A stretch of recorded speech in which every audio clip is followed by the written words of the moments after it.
There's a lot of talk on the Mag 7 these days in markets.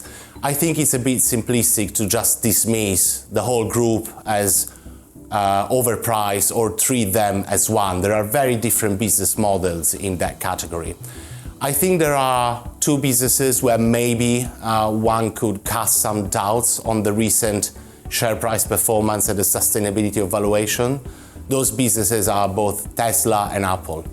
Tesla is obviously a business that has changed the automotive industry, but we believe it's still an auto company and should trade as one, not at the current valuation levels that imply that Tesla is more like a tech business.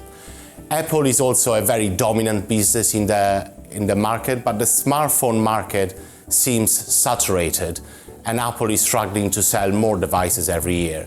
And again, given this backdrop, we struggle to justify the current valuation.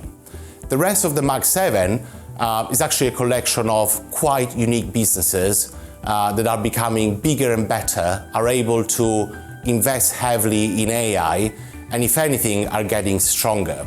So whilst the valuation in line with the market of those group of companies looks overextended, I think there are good arguments to be made that these businesses are achieving something quite special. Unfortunately, most of these businesses, if not all of them, don't pay a dividend.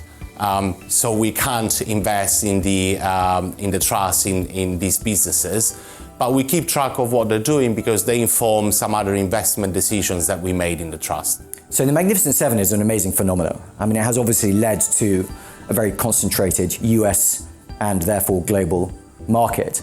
And they're obviously not all the same businesses. There is evidence to suggest that Tesla doesn't seem to be quite the business model that everyone thought it was, and indeed the share price has come down a fair bit. Apple looks pretty fully valued, given its valuation and given that the growth in that business is actually quite constrained.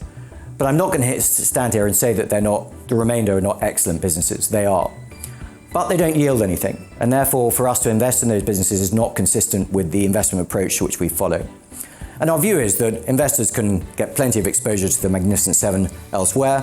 What we're giving you is diversification away from that and a return stream that will be very different should those businesses begin to falter.